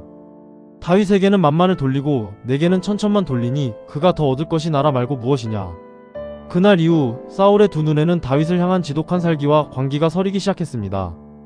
백성들의 칭송을 빼앗겼다는 얄팍한 열등감이 사울의 영혼을 순식간에 갉아먹었고 하나님이 부리시는 악령이 다시금 사울을 거세게 덮쳤습니다. 다음날 궁궐 안 사울은 발작을 일으키며 헛소리를 지르고 있었고 다윗은 그를 진정시키기 위해 곁에서 조용히 수금을 켜고 있었습니다. 사울의 손에는 날카로운 단창이 들려 있었습니다. 수금을 켜는 다윗의 무방비한 뒷모습을 노려보던 사울의 눈이 악령의 광기로 번뜩였습니다. 내가 저놈을 벽에 박아버리리라. 사울이 이빨을 꽉 깨물고 전력을 다해 다윗을 향해 창을 집어 던졌습니다. 휙쾅! 가까스로 몸을 피한 다윗의 귓가를 스친 창이 기둥에 깊숙이 박혔습니다. 사울은 두 번이나 창을 던져 다윗을 죽이려 했지만 하나님이 보호하시는 다윗은 매번 기적적으로 창끝을 피했습니다. 사울은 깨달았습니다. 다윗을 죽이지 못한 분노보다 더 끔찍한 공포, 즉 여호와께서 다윗과 함께 계시고 나를 떠나셨구나라는 뼈저린 현실이 사울의 목을 조여왔습니다. 공포에 질린 사울은 다윗을 자신의 곁에서 떼어내기 위해 그를 천부장으로 강등시켜 궁 밖의 전쟁터로 내몰았습니다. 전장에서 블레셋의 칼에 맞아 죽게 하려는 비열한 수작이었습니다. 하지만 사울의 저주는 오히려 다윗을 향한 축복의 무대가 되었습니다. 다윗은 나가는 전투마다 완벽한 승리를 거두었고 그의 지혜롭고 용맹한 행보는 이스라엘과 유다 온 백성의 마음을 단숨에 사로잡았습니다. 백성들은 다윗을 미친듯이 사랑했습니다. 다윗을 합법적으로 죽일 방법을 찾지 못해 혈안이 된 사울에게 기막힌 인질이 눈에 들어왔습니다. 바로 다윗을 열렬히 흠모하던 자신의 둘째 딸 미갈이었습니다. 사울은 다윗에게 거짓된 미소를 지으며 제안했습니다. 네가 내 사위가 되는 조건으로 아무 예물도 원하지 아니하고 다만 왕의 원수를 갚기 위해 블레셋 사람의 포피 100개를 원하노라. 다윗의 손으로 100명의 적을 죽이게 하여 그 과정에서 블레셋 군대의 칼에 다윗이 찢겨 죽기를 바라는 악마적인 함정이었습니다. 하지만 다윗은 부하들을 이끌고 나가 기한이 차기도 전에 블레셋 사람 무려 200명을 베어 그 포피를 사울의 발밑에 던져버렸습니다.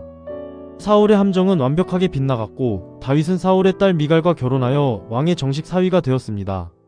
사울의 두려움은 극에 달했고 이제 그는 다윗의 평생 대적이 되어버렸습니다.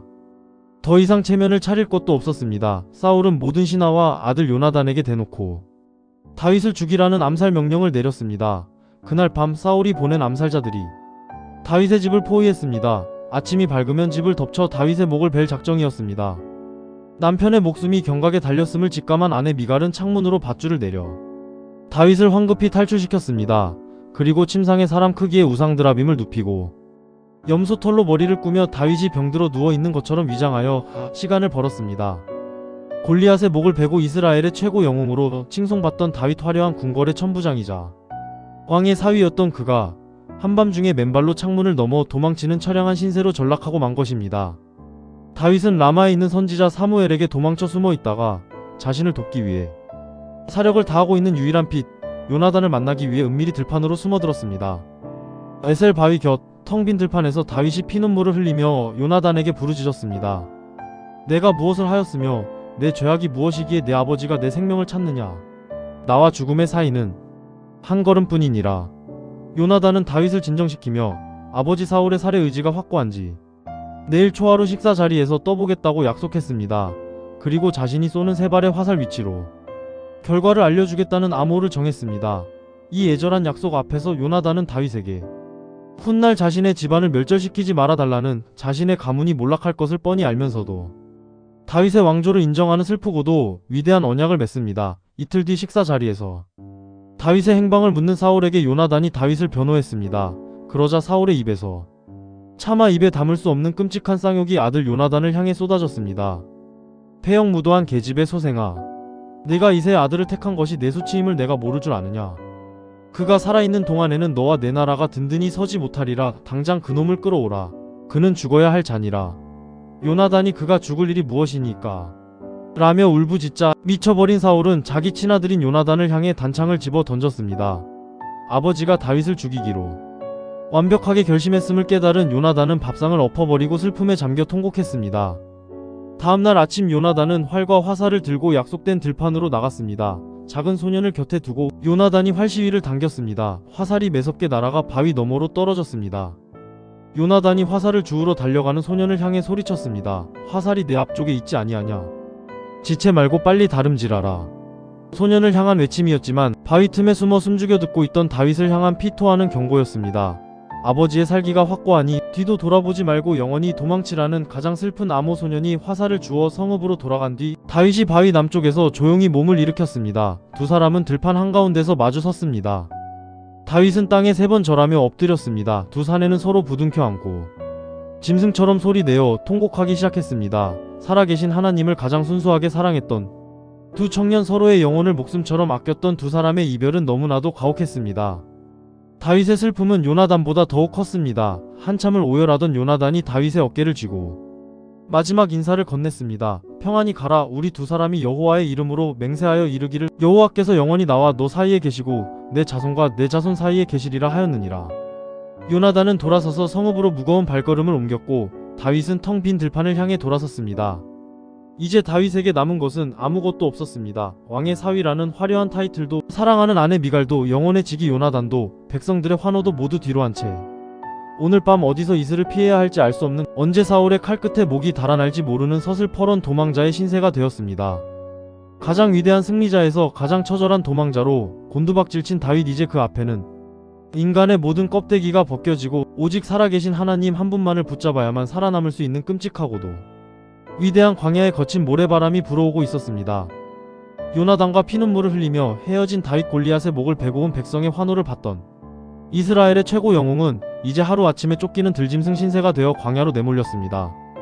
다윗이 며칠을 굶주린 채 허겁지겁 도착한 곳은 제사장 아히멜렉이 있는 높당이었습니다. 무기도 식량도 없이 홀로 나타난 다윗을 보고 아히멜렉은 두려워 떨었습니다. 다윗은 왕의 비밀 임무를 띠고 왔다는 거짓말로 제사장을 속이고 오직 제사장만이 먹을 수 있는 거룩한 떡진설병을 얻어 굶주린 배를 채웠습니다.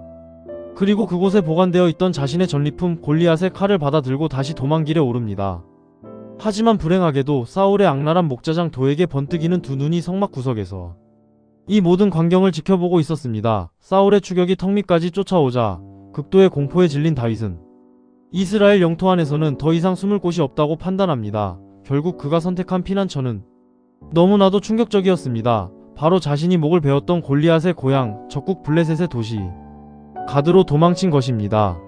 살기 위해 호랑이 굴로 기어들어갔지만 가드의 신하들이 골리앗을 죽인 다윗의 얼굴을 단번에 알아보았습니다. 이 무리가 춤추며 다윗은 만만이요 하던 그 땅의 왕 다윗이 아니니까. 가드왕 아기스 앞으로 끌려간 다윗. 이제 꼼짝없이 사지가 찢겨 죽을 위기였습니다. 바로 그 순간 다윗은 살기 위해 인간으로서의 모든 존엄과 체면을 산산조각 내버립니다. 그는 갑자기 눈동자를 뒤집고 미치광이 행세를 하기 시작했습니다. 대문짝에 몸을 비비고 벅벅 긁어대며 수염에 침을 질질 흘렸습니다. 어제까지만 해도 여호와의 이름을 부르며 거인 골리앗을 향해 달려가던 그 위대한 소년 영웅이 적국의 왕 앞에서 목숨을 구걸하며 침을 질질 흘리는 미치광이가 되어버린 것입니다. 아기스 왕은 혀를 차며 소리쳤습니다. 내게 미치광이가 부족해서 이자를 데려왔느냐. 당장 내쫓으라. 침과 흙먼지로 범벅이 된 채 가드에서 쫓겨난 다윗. 그의 영혼은 완전히 박살나고 철저하게 낮아졌습니다. 나의 용맹, 나의 지혜, 나의 타이틀, 이 모든 껍데기는 나를 구원할 수 없구나. 오직 살아계신 하나님 한 분밖에는 내게 아무런 소망이 없구나. 다윗이 기어서 도망친 곳은 아둘람이라는 거대한 암흑의 동굴이었습니다. 그런데 이 캄캄한 동굴 속 홀로 웅크려 울고 있는 다윗 곁으로 사람들이 하나둘 모여들기 시작했습니다. 그들은 이스라엘의 엘리트나 장군들이 아니었습니다. 사울의 미쳐버린 폭정에 짓밟혀 환난당한 자, 빚진 자, 마음이 원통한 자들, 세상에서 버림받고 상처 입은 아웃사이더 400명이 다윗을 찾아 동굴로 숨어든 것입니다. 가장 처절하게 부서진 자, 다윗이 세상에서 가장 찢겨진 자들 400명을 품에 안았습니다. 화려한 왕궁이 아니라 짐승의 똥 냄새가 진동하는 이 어두컴컴한 아둘람 굴에서 훗날 다윗 왕조를 떠받칠 가장 위대하고도 강력한 군대가 잉태되고 있었습니다. 한편 다윗을 놓치고 극도의 편집증과 분노에 사로잡힌 사울 왕. 그는 노베 제사장 아히멜렉이 다윗에게 떡과 칼을 주었다는 에돔 사람 도에게 밀고를 듣고는 완전히 이성을 잃고 맙니다. 사울은 아히멜렉과 노베 모든 제사장들을 끌어내어 신문했고 아히멜렉의 결백을 주장하는 호소에도 불구하고 그들을 모조리 죽이라고 명령했습니다. 신하들조차 하나님의 제사장 죽이기를 두려워하여 명을 거부하자 사울은 밀고자 도에게 칼을 쥐어주었습니다. 그날 도에게 칼날에 세마포 에봇을 입은 여호와의 제사장 85명이 처참하게 목이 잘려 나갔습니다. 사울의 광기는 거기서 멈추지 않고 높성읍으로 쳐들어가 남녀노소와 젖먹이 짐승들까지 칼로 진멸하는 역사상 가장 끔찍하고도 악마적인 대학살을 자행했습니다. 살아계신 하나님을 향한 완벽한 선전포고였습니다. 학살의 현장에서 기적적으로 살아남은 아히멜렉의 아들 아비아달이 다윗에게 도망쳐 이 참상을 전했습니다.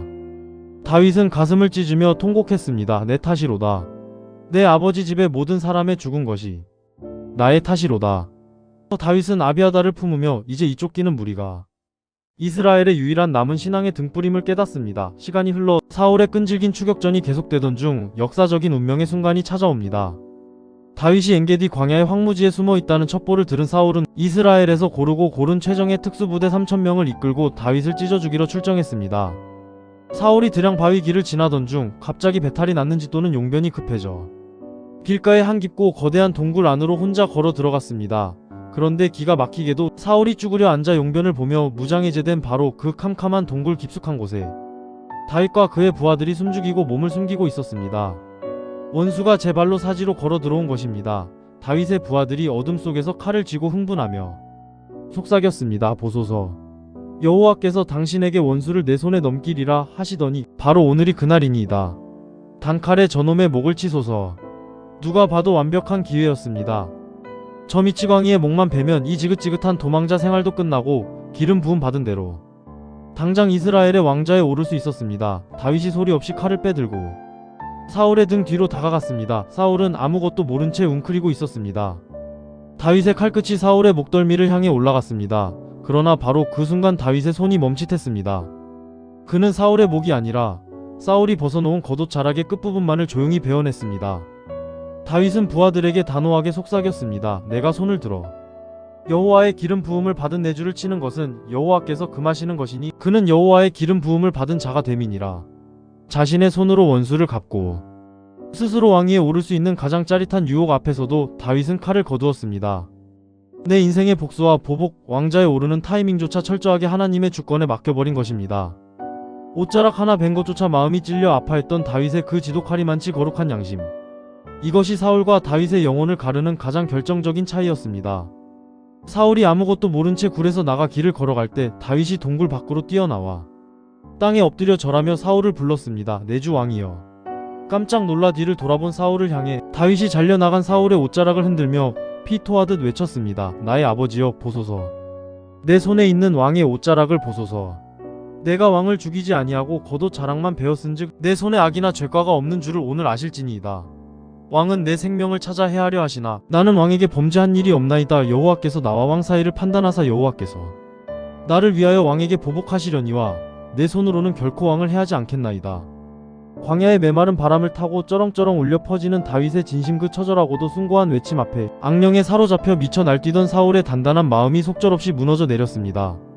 사울이 목 놓아 엉엉 소리 내어 울기 시작했습니다. 내 아들 다윗아, 이것이 내 목소리냐? 나는 너를 학대하되 너는 나를 선대하니 너는 나보다 의롭도다. 사울은 패배를 인정했습니다. 이스라엘의 왕자가 자신이 아닌 저 위대한 청년 다윗의 것임을 그의 입으로 직접 실토하고 말았습니다. 보라, 나는 네가 반드시 왕이 될 것을 알고 이스라엘 나라가 내 손에 견고히 설 것을 아노라. 사울은 울며 왕궁으로 돌아갔고 다윗은 다시 거칠고 외로운 광야의 요새로 올라갔습니다. 하나님께서 다윗에게 허락하신 광야, 그것은 저주도 버림받음도 아니었습니다. 그것은 얄팍한 양치기 소년을 세상의 어떠한 유혹과 위협 앞에서도 오직 하나님의 주권만을 철저히 신뢰하는 진짜 왕으로 벼려내는 기적의 용광로였습니다. 엔게디 동굴의 그 극적인 화해는 안타깝게도 잠시뿐이었습니다. 이스라엘의 거대한 영적 기둥이었던 선지자 사무엘이 세상을 떠났기 때문입니다. 온 이스라엘이 모여 슬피 울며 그를 라마의 자기 집에 장사했습니다.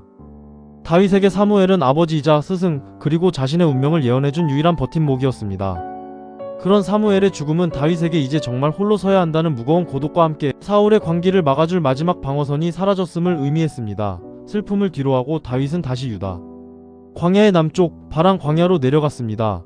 그곳에는 나발이라는 이름의 거부가 살고 있었습니다.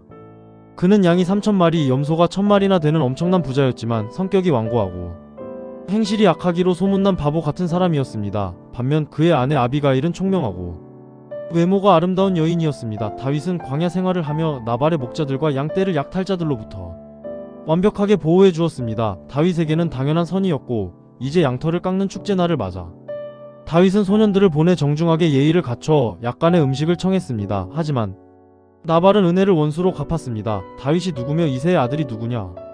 요즘 주인에게서 억지로 떠나는 종들이 많도다. 내가 어찌 내 떡과 물과 고기를 가져다가 어디서 왔는지도 모르는 자들에게 주겠느냐? 다윗을 도망친 노예 취급하며 공개적으로 모욕한 것입니다. 이 소식을 들은 다윗은 폭발했습니다. 400명의 부하에게 칼을 차라고 명령하며 소리쳤습니다. 내가 저 불안당의 소유물을 지켜준 것이 허사로다. 내일 아침까지 그의 집에 남자 하나라도 남겨두면 하나님이 내게 벌을 내리시리라. 사울의 칼 앞에서도 평정심을 유지하던 다윗이 한낱 무식한 부자의 모욕 앞에 살인귀로 변하려던 절체절명의 순간 이 피의 비극을 막아선 것은 바로 아비가일이었습니다. 그녀는 남편 몰래 엄청난 양의 떡과 고기, 포도주를 싣고 다윗을 찾아 달려왔습니다. 그리고 분노에 가득 찬 다윗 앞에 넙죽 엎드려 고백했습니다. 내 주여, 이 죄악을 나에게 돌리소서. 여호와께서 내 주를 위하여 든든한 집을 세우시리니 이는 내 주께서 여호와의 싸움을 싸우심이요 내 주의 생명은 여호와의 생명싸개 속에 쌓였을 것이라. 여호와께서 내 주를 이스라엘의 지도자로 세우실 때 무죄한 피를 흘렸다는 슬픔이나 후회가 없게 하소서. 아비가일의 이 놀라운 통찰력은 다윗의 정신을 번쩍 들게 했습니다. 사울과 똑같이 피해 복수를 하려던 자신을 하나님이 이 여인을 통해 막으셨음을 깨달은 것입니다. 다윗은 칼을 거두고 그녀를 축복하며 돌려보냈습니다. 집으로 돌아간 아비가일은 술에 취해 파티를 벌이던 나발이 술이 깼을 때 이 사실을 알렸습니다. 그러자 나발은 낙담하여 몸이 돌처럼 굳어버렸고 열흘 후 여호와께서 그를 치시니 그는 허무하게 죽고 말았습니다. 원수를 직접 갚지 않고 하나님께 맡겼을 때 하나님이 어떻게 처리하시는지를 다윗은 다시 한번 뼈저리게 목격했습니다. 훗날 다윗은 이 총명한 여인 아비가일을 아내로 맞이하게 됩니다. 하지만 이 평화도 잠시 십광야 사람들이 다시 사울에게 다윗의 위치를 밀고 했습니다. 사울은 다시 3,000명의 정예군을 이끌고 다윗을 죽이러 출정했습니다. 엔게디에서의 눈물은 온데간데 없고 사울의 마음속엔 다시금 다윗을 향한 사리가 가득 찼습니다. 그날 밤 사울의 진영은 깊은 잠에 빠져 있었습니다. 다윗은 부하 아비새와 함께 사울이 잠든 진영 한복판으로 은밀히 잠입했습니다. 사울의 머리맡에는 그의 창이 땅에 꽂혀 있었고 물병이 놓여 있었습니다. 아비새가 다윗에게 간곡히 청했습니다. 하나님이 오늘 당신의 원수를 당신의 손에 넘기셨나이다. 내가 창으로 그를 찔러서 단번에 땅에 꽂게 하소서. 2번 찌를 것도 없나이다. 다윗은 다시 한번 시험대에 섰습니다. 나발 때처럼 분노로 칼을 휘두를 것인가 아니면 하나님의 시간을 기다릴 것인가. 다윗의 대답은 한결같았습니다. 죽이지 말라. 누구든지 손을 들어 여호와의 기름 부음 받은 자를 치면 죄가 없겠느냐. 여호와께서 그를 치시리니 혹은 죽을 날이 이르거나 전쟁에 나가서 망하리라. 다윗은 사울의 머리맡에 있는 창과 물병만을 가지고 조용히 진영을 빠져나왔습니다. 그리고 멀리 산꼭대기에서 사울의 군대 장관 아브넬을 향해 소리쳤습니다. 아브넬아, 너는 왕을 보호하지 않았으니 마땅히 죽을 자로다. 왕의 머리맡에 있던 창과 물병이 어디 있는지 보라. 사울이 잠에서 깨어 다윗의 목소리를 알아들었습니다. 다윗은 다시 한번 자신의 결백을 호소하며 왕이 벼룩 한 마리를 쫓듯 자신을 쫓는 비참한 현실을 탄식했습니다. 사울은 또다시 회개하며 내가 범죄하였도다. 내 아들 다윗아 돌아오라고 외쳤지만 이미 두 사람 사이의 신뢰는 완전히 무너진 뒤였습니다. 다윗은 알고 있었습니다. 사울의 회개는 작심삼일이며 이스라엘 땅 어디에도 자신이 발붙일 곳은 없다는 사실을요. 결국 다윗은 인간적으로는 도저히 이해할 수 없는 가장 위험하고도 비참한 최후의 선택을 내리게 됩니다. 그것은 바로 다시 한번 적국 블레셋으로 망명하는 것이었습니다. 이스라엘의 왕이 될 자가 블레셋의 용병이 되어야만 하는 이 기막힌 역설. 다윗의 인생에서 가장 어둡고도 위험한 줄타기가 이제 막 시작되려 하고 있었습니다. 다윗이 살기 위해 이스라엘을 떠나 적국 블레셋의 변방 시글락이라는 도시에 용병으로 웅크리고 있던 그 시각 이스라엘의 하늘 위로는 국가적 멸망을 알리는 거대하고도 새카만 먹구름이 무섭게 몰려들고 있었습니다. 블레셋 제국이 이스라엘의 숨통을 완전히 끊어버리기 위해 수십만의 대군을 이끌고 수넴에 진을 친 것입니다. 그 엄청난 군대의 위용을 길보아 산에서 내려다보던 사울왕. 그의 심장은 얼어붙을 듯한 공포로 미친 듯이 요동쳤습니다. 과거 골리앗 앞에서도 두려워 떨었지만 그때는 다윗이라는 영웅이라도 있었습니다. 하지만 지금 그의 곁에는 다윗도 없고 영적 스승 사무엘도 죽고 없습니다. 극도의 공포에 질린 사울은 지푸라기라도 잡는 심정으로 땅바닥에 엎드려 여호와 하나님께 부르짖었습니다. 하지만 하늘은 소름 끼치도록 고요했습니다. 꿈으로도 제사장의 울림으로도 선지자를 통해서도 여호와께서는 사울에게 단 한마디의 대답도 하지 않으셨습니다. 하나님의 완벽한 침묵. 그것은 턱 밑까지 다가온 적군의 칼날보다 수만 배는 더 끔찍하고 잔인한 심판이었습니다. 신에게 완전히 버림받았다는 절망감은 사울의 마지막 남은 이성마저 산산조각 냈습니다. 결국 이스라엘의 첫 번째 왕은 인간이 내릴 수 있는 가장 타락하고도 비참한 최후의 결정을 내리고 맙니다. 나를 위하여 신접한 여인을 찾으라. 내가 그리로 가서 그에게 물으리라. 이 얼마나 기막힌 아이러니입니까? 사울은 과거 자신이 왕벌레 잡듯 이스라엘 땅에서 무당과 박수무당들을 다 쫓아내고 죽였던 장본인입니다. 그런데 이제 하나님의 음성이 들리지 않자 살기 위해 자신이 쫓아냈던 그 무당의 치맛자락을 붙잡으려 하는 것입니다. 그날 밤 사울은 왕의 화려한 갑옷을 벗어 던지고 남루한 옷으로 변장했습니다. 그리고 2명의 신하만을 데리고 칠흑 같은 어둠을 뚫고 적진 근처인 엔돌이라는 동네로 숨어 들어갔습니다. 어두컴컴한 흙집 안 사울이 무당 여인에게 음산하게 속삭였습니다. 청하노니 나를 위하여 신접한 술법으로 내가 네게 말하는 사람을 불러올리라. 여인은 기겁하며 거절했습니다. 사울 왕이 우리 같은 자들을 다 멸절시킨 것을 당신도 알지 않소. 어찌하여 내 생명의 올무를 놓아 나를 죽이려 하시오. 사울은 여호와의 이름으로 무당에게 거짓 맹세를 하며 그녀를 안심시켰습니다. 누구를 불러올리랴? 여인이 묻자 사울이 대답했습니다. 사무엘을 불러올리라. 잠시 후 주소를 외우던 여인이 갑자기 기절할 듯이 날카로운 비명을 질렀습니다. 영적인 존재를 본 여인은 단번에 자기 앞에 변장한 남자가 사울 왕임을 깨달았습니다. 당신이 어찌하여 나를 속이셨나이까? 당신이 사울이시니이다. 사울이 다급하게 물었습니다. 두려워하지 말라. 네가 무엇을 보았느냐? 한 노인이 올라오는데 그가 겉옷을 입었나이다. 사울은 직감했습니다. 그것은 죽은 사무엘의 영이었습니다. 사울은 바닥에 얼굴을 쳐박고 엎드렸습니다. 깊고 서늘한 무덤의 냉기를 뚫고 사무엘의 무겁고도 차가운 음성이 사울의 고막을 때렸습니다. 네가 어찌하여 나를 불러올려서 나를 성가시게 하느냐? 사울이 피를 토하듯 울부짖었습니다. 나는 심히 다급하니이다. 블레셋 사람들은 나를 향해 군대를 일으켰고 하나님은 나를 떠나서 다시는 선지자로도 꿈으로도 내게 대답하지 아니하시기에 내가 어떻게 해야 할지 알아보려고 당신을 불렀나이다. 애처로운 왕의 절규. 그러나 돌아온 사무엘의 대답은 사울의 심장에 대못을 박는 지옥의 선고와도 같았습니다. 여호와께서 너를 떠나 내 대적이 되셨거늘 네가 어찌하여 내게 묻느냐? 사무엘의 입에서 쏟아지는 말은 한치의 자비도 없는 파멸의 선고였습니다. 여호와께서 나를 통하여 하신 말씀대로 내 나라를 내 손에서 떼어 내 이웃 다윗에게 주셨느니라. 네가 여호와의 목소리를 순종하지 아니하였으므로 여호와께서 오늘 이 일을 내게 행하셨고 내일 너와 내 아들들이 나와 함께 있으리라. 여호와께서 이스라엘 군대도 블레셋 사람들의 손에 넘기시리라. 내일 너와 내 아들들이 무덤에서 나와 함께 있을 것이다. 이 끔찍한 사형 선고를 듣는 순간 사울의 190cm가 넘는 거대한 몸뚱이가 뻣뻣하게 굳어버리며 차가운 흙바닥 위로 쿵 하고 쓰러졌습니다.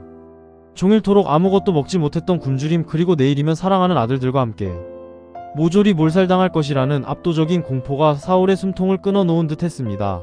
땅바닥에 쓰러져 짐승처럼 헐떡이는 이스라엘의 왕, 가장 화려하게 기름 부음 받고 이스라엘의 구원자로 세워졌던 위대한 거인은 이제 변장한 채 무당의 집구석 바닥에 엎드려 덜덜 떠는 세상에서 가장 비참한 노인이 되어버렸습니다. 무당 여인이 불쌍히 여겨 급히 살진 송아지를 잡고 무교병을 구워 사울의 앞에 내밀었습니다. 사울은 처음에는 거절했으나 신하들의 강권에 못 이겨 마지못해 그 고기와 떡을 씹어 삼켰습니다. 하나님의 기름 부음을 받았던 이스라엘의 첫 번째 왕이 자신의 죽음을 앞두고 먹는 인생의 마지막 만찬이 고작 자신이 그토록 증오했던 무당이 차려준 밥상이었습니다. 이 얼마나 비참하고도 소름 돋는 몰락입니까? 기력을 간신히 회복한 사울은 비틀거리며 자리에서 일어났습니다. 그와 두 신하는 아무 말 없이 자신들을 기다리고 있는 죽음의 전장 길보아 산을 향해 무거운 발걸음을 옮기며 칠흑 같은 밤의 어둠 속으로 사라졌습니다. 그의 뒷모습은 이미 죽은 자의 그림자였습니다. 이스라엘 역사상 가장 피비린내 나는 참극의 새벽이 서서히 밝아오고 있었습니다. 사울 왕이 길보아 산에서 두려움에 떨고 있을 때 다윗 역시 인생 최대의 위기를 맞이하고 있었습니다. 블레셋의 왕 아기스는 다윗을 데리고 이스라엘과의 전쟁에 출전하려고 했습니다. 하지만 블레셋의 다른 방백들이 이스라엘 출신인 다윗을 믿을 수 없다며 강력하게 반대했습니다. 결국 다윗과 그의 부하들은 전쟁터에서 쫓겨나 자신들이 머물던 시글락으로 발길을 돌려야만 했습니다. 사흘 만에 시글락에 도착한 다윗과 부하들은 눈앞에 펼쳐진 끔찍한 광경에 그만 주저앉고 말았습니다. 아말렉 사람들이 시글락을 습격하여 도시를 불태워버린 것입니다. 다윗의 두 아내를 비롯하여 부하들의 아내와 어린 자녀들까지 단 한 명도 남김없이 전부 포로로 끌려가 버렸습니다. 다윗과 부하들은 소리 높여 울 기력이 없을 정도로 짐승처럼 엉엉 통곡했습니다. 슬픔은 곧 걷잡을 수 없는 분노로 변했습니다. 자녀들을 잃고 이성을 잃은 부하들은 다윗을 향해 돌을 들어 쳐 죽이려고 했습니다. 자신을 따르던 충성스러운 부하들에게마저 배신당하고 돌에 맞아 죽을 위기에 처한 것입니다. 다윗의 인생에서 가장 숨이 막히는 절체절명의 순간이었습니다. 하지만 다윗은 사울과 달랐습니다. 사울은 위기 속에서 무당을 찾아갔지만 다윗은 무릎을 꿇고 여호와 하나님을 찾았습니다. 성경은 다윗이 크게 다급하였으나 그의 하나님 여호와를 힘입고 용기를 얻었다고 기록하고 있습니다. 다윗은 제사장 아비아다를 불러 에봇을 가져오게 했습니다. 그리고 하나님께 간절히 물었습니다. 제가 이 군대를 추격하면 따라잡을 수 있겠습니까? 하나님께서는 다윗에게 분명하게 대답해 주셨습니다. 그들을 쫓아가라. 네가 반드시 따라잡고 모든 것을 도로 찾을 것이다. 하나님의 응답을 들은 다윗은 지친 부하 600명을 이끌고 아말렉을 향해 미친듯이 추격하기 시작했습니다. 그러나 추격은 쉽지 않았습니다. 부솔 시내에 도착했을 때 극도의 피로와 굶주림에 지친 200명의 부하들이 더 이상 걷지 못하고 쓰러졌습니다. 다윗은 쓰러진 200명을 그곳에 남겨두고 남은 400명만을 이끌고 멈추지 않고 달려갔습니다. 추격하던 길에 다윗의 군대는 들판에 버려진 애굽 소년 하나를 발견합니다. 그는 아말렉 사람의 노예였으나 병이 들자 사흘 전에 주인에게 버림받아 굶어 죽어가고 있었습니다. 다윗은 갈 길이 급한 상황에서도 가엾은 소년에게 무화과와 건포도를 먹이고 물을 마시게 하여 살려주었습니다.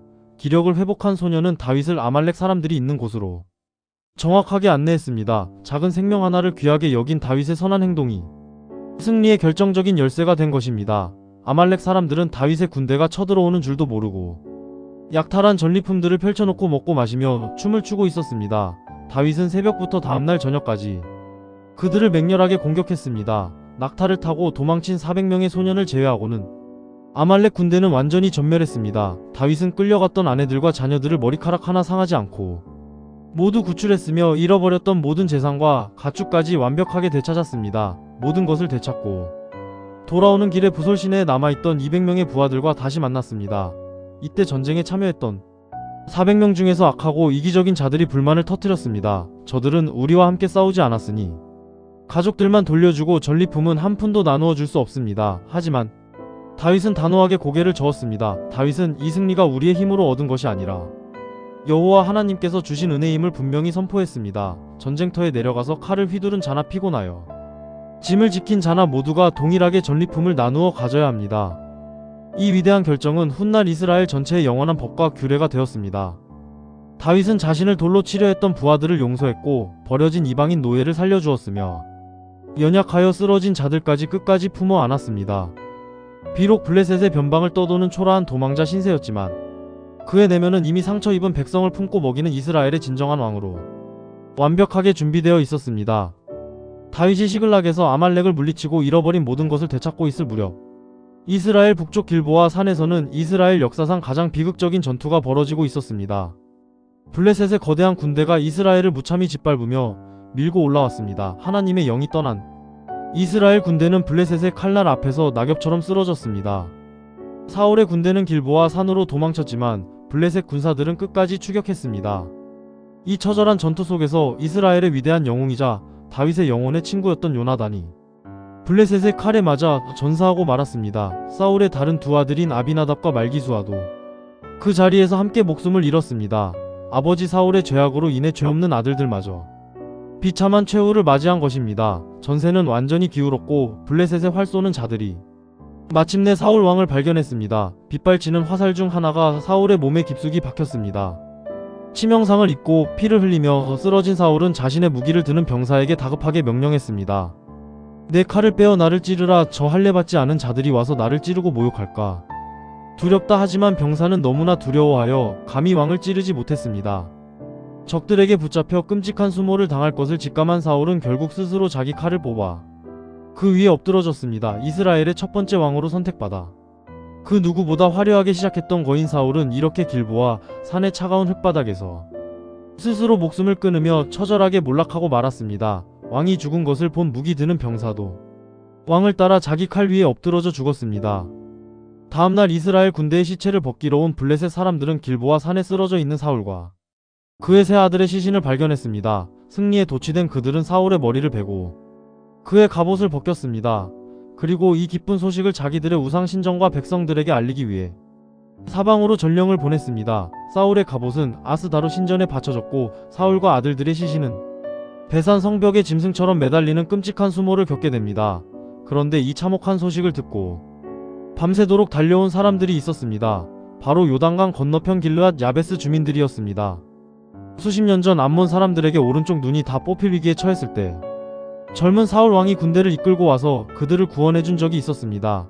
길르앗 야베스의 용사들은 사울에게 입은 그 옛날의 은혜를 잊지 않았습니다. 그들은 밤새도록 적진을 뚫고 달려가 배산 성벽에 매달린 사울과 요나단의 시신을 거두어 왔습니다.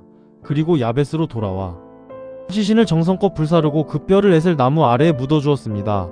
이스라엘의 첫 번째 왕을 위해 그들은 7일 동안 금식하며 뜨거운 눈물을 흘렸습니다. 이렇게 이스라엘의 첫 번째 왕조는 길보아 산의 피바람 속에서 비극적인 막을 내렸습니다.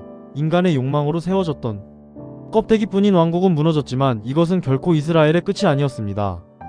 하나님께서 오랜 시간 광야의 눈물 속에서 단련하신 진짜 왕 다윗의 시대가 마침내 밝아오고 있었기 때문입니다. 이것으로 사무엘상의 모든 이야기가 끝이 납니다. 사랑하는 성도 여러분, 길고도 벅찼던 사무엘상 12부작의 거대한 여정이 마침내 막을 내렸습니다.